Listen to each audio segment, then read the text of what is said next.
Ahoy VC, not on the personal Oasis yet, getting close.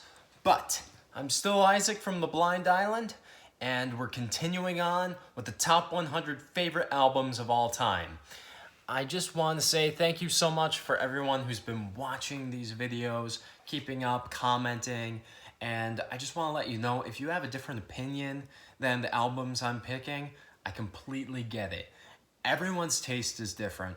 Everyone's choices have their own merit, and our favorites are our favorites for a reason, because they're personal, and that's the beauty of music, is that it's just this thing that can be so inherently personal, and yet we can share with other people as well. And I'm just letting you know this kind of as a precursor, because we're hitting in to my top 10 favorite albums. And again, these albums are not necessarily the greatest albums of all time, or even the ones that some people would pick over another. And I am going to give very deep reasonings why each record is on here for me. But it doesn't mean that another record isn't more valuable or worthy than a different one. And just to kind of give clear heads up, no Beatles albums are up here at the top 10. They just aren't my favorite bands.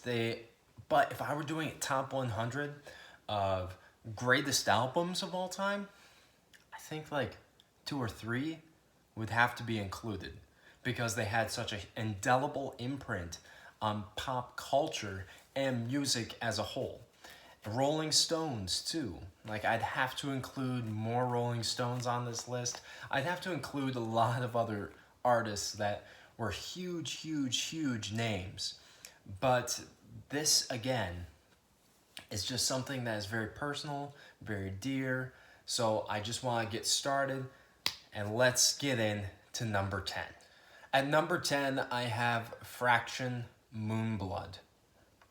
This is a record that is not yet in my collection, and an original copy most likely never will be.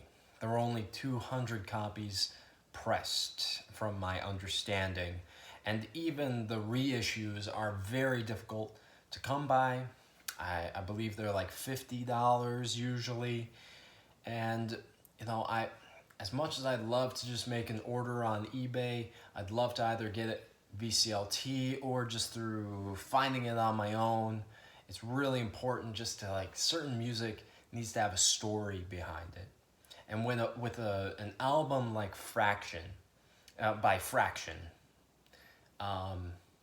it has to be a story, because this record is so transcendently beautiful and powerful and psychedelic and just awe-inspiring. I'm a Christian.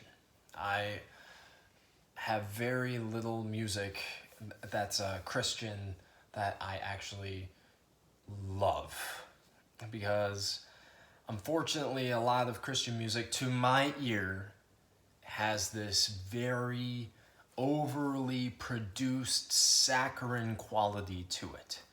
And again, if you disagree, that is completely fine. And that's not to say that there aren't certain artists out there that have a great sound. Andrew Bell is a Christian artist, Dustin Kensrue, Thrice, and there are other artists out there as well. Ascend the Hill is my favorite worship band. But Fraction, they are a group that only came out with this one record. They are a group that never ever hit any big numbers. Even on Spotify, if you look them up and you go to stream their music, it's going to be like 2,000 plays on each song. But each song on there is so spiritual, mystical, and transcendental that it doesn't even matter if you're a Christian. These are songs that are going to affect you in a deep way. And if you are a Christian, they're going to make you feel even like more in awe of the power of our God.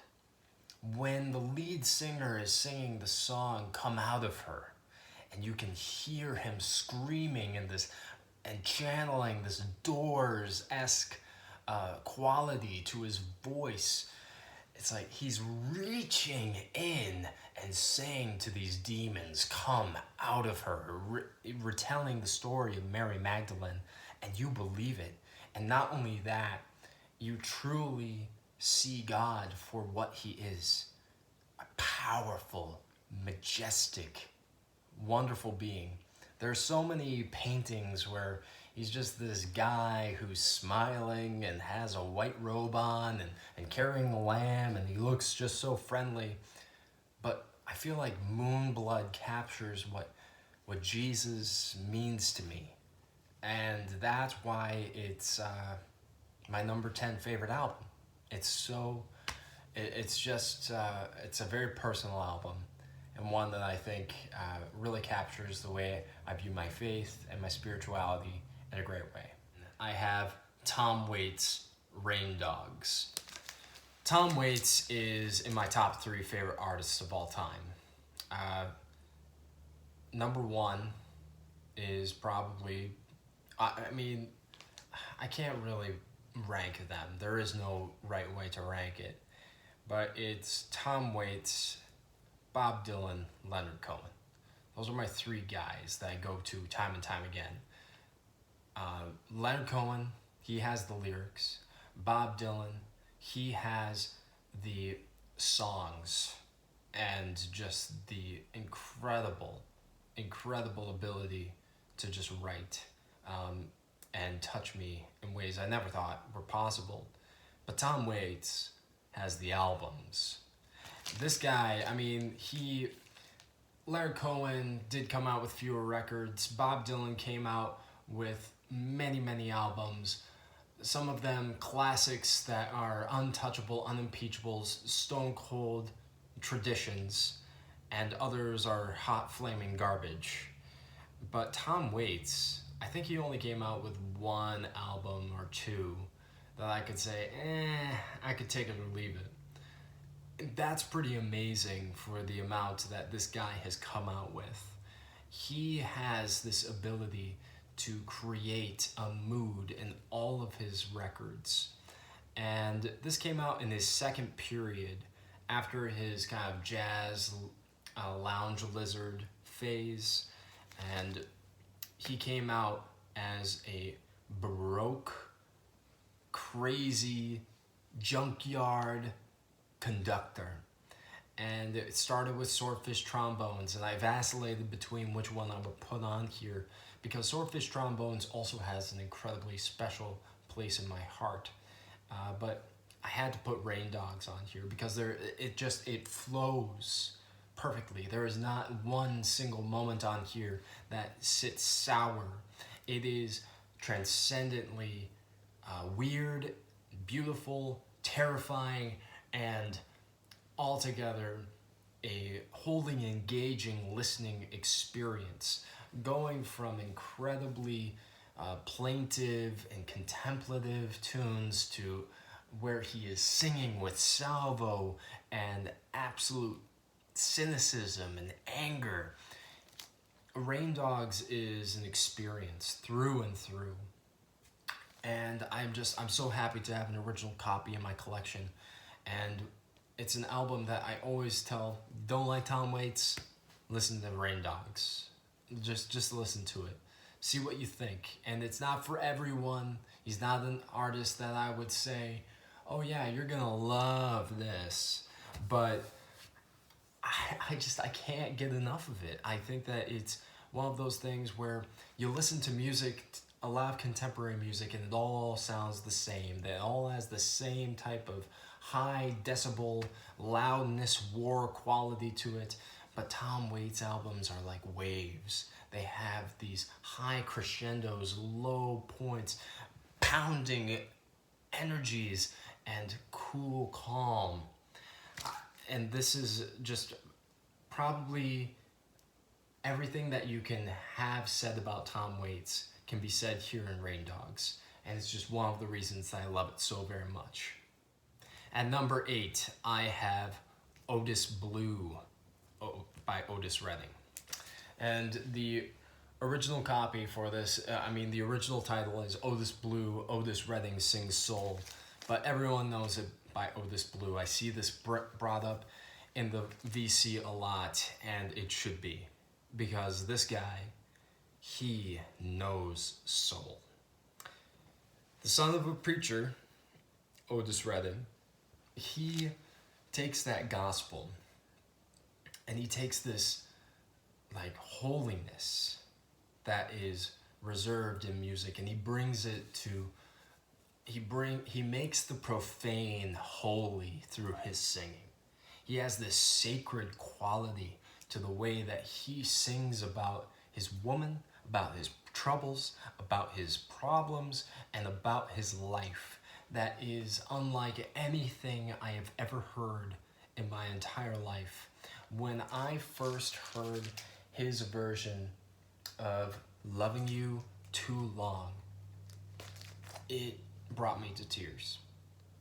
With that crescendo of horns and Booker T and the MGs backing him up with all their power, with all their soul, and you hear that crescendo and he just screams out, "You are tired and you long to be free. My love is growing strong." It's like you feel his pain. It's like I am so blown away by his ability, and he takes the song Satisfaction and makes Mick Jagger look like a scared little schoolboy. Like he can do the I am pitiful and I am strong better than any other musician I have ever heard, any other singer I have ever heard. And there are so many great Otis Redding albums. I could have also chosen Dictionary of Soul, which has my favorite version of Tennessee Waltz. But pound for pound, this is the album that I go to time and time again. This is the one that makes me weep, makes me laugh, and makes me think about how wonderful and how crazy this life can be. And at number 7, I have the Velvet Underground's third album, self-titled. Yet another record that just is a companion and a friend. This is the record where Lou Reed and company have gotten out of their system all of their rock and hard aggression. And it's like, I've heard it once said that White Light, White Heat is like someone going on a bender and just going absolutely insane. And then this album is the Morning After. And I couldn't agree more. It is soft, it is soothing, it is tender, but there's also this sense of unease underneath the entire current of the album. This album single-handedly launched bedroom indie pop. It launched so many bands into wanting to be bands, and I know that a lot of people choose Velvet Underground and Nico, which is a great choice, wonderful choice. They are one of those bands, and I mentioned it when I talked about Loaded, that they're one of those bands that has a truly perfect discography. But to me, this album just captures this sense of what it's like to wake up and you just feel hollowed out. And you just are looking for something to fill you back up again. And where do you find it? It looks different for everybody, but this is what will help you get through that journey. And also, as a Christian, again, hearing a person like Lou Reed, who had so many personal demons, who was such a volatile individual, and such let's just say, a disgusting person at times. Sing to Jesus. Jesus, help me find my proper place. Jesus, help me in my weakness because I've fallen out of grace. There's something that is so wonderful. There is a hope. And in the midst of all of this sadness and pain, there is still a silver lining that goes in throughout. And it all ends with the beautiful cherry on top of Maureen Tucker singing After Hours, which in her childlike way delivers such a beautiful contemplation on like what it would be like if I could step outside of my shell. But I can't. I'm too introverted, I'm too shy, I'm too scared. And that kind of sums up this record very well. And I mean, there's still those moments of experimentation and playing on the wild side. The murder mystery is one of the craziest, most avant-garde things that the Velvet Underground ever did, and it's on this album. And I could go on and on about all these records I'm talking about. But for me, this is my favorite. It may not be their best, but it's my favorite. And I think it's just something that touches me on a personal level. And at number 6, I have the Zombies, Odessey, and Oracle. Now, this is a secondary pressing from the US on the Date label. I don't have the wonderful original artwork where it's this swirling, beautiful, cacophonous, colorful menagerie of images. But that original cover captures so much what the music inside is like. It is this psychedelic Baroque pop that is transcendent. So, I know I've mentioned that word a few times in the top 10, but that's how much these albums sound to me. They sound on another level. They are something that is so outside of the norm. And for me, the Zombies, Odessey, and Oracle, they capture so many different emotions and so many different things. Care of Cell 44, the fact that it starts off on, and they're always hiding like this kernel of sadness and cynicism inside these bright sounding songs.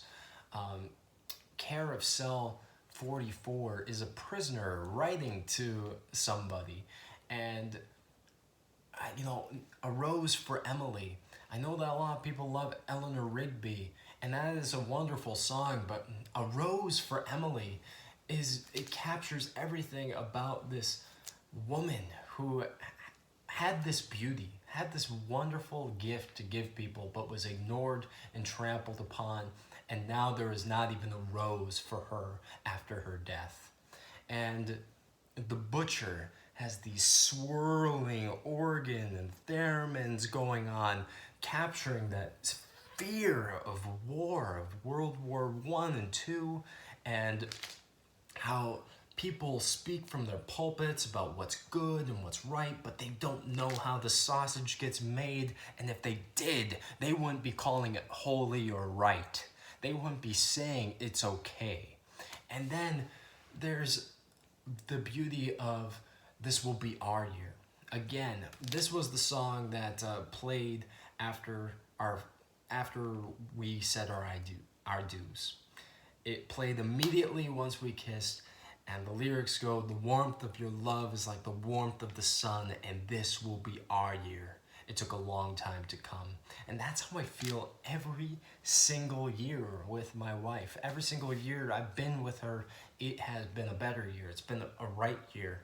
And it's just so full of positivity and brightness that it goes from these dark depths to these high highs. It is so wonderful. And then, of course, the ending with the immortal Time of the Season. Yes, it's been played to death, but it's just so perfect with each part coming in exactly when it should. It's truly just one of those wonderful things that I never get tired of listening to. And it's one of the reasons why this is my number 6 favorite album. Alright, VC, getting a little long-winded here, I'm sorry, but when you're talking about stuff that means a lot to you, you're going to. What did you think of these? We're on the doorstep of number 5 through 1. What did you think of the first part of the top 10? Let me know in the comments below. And I hope that you guys have a great day on your own personal oasis. Cheers.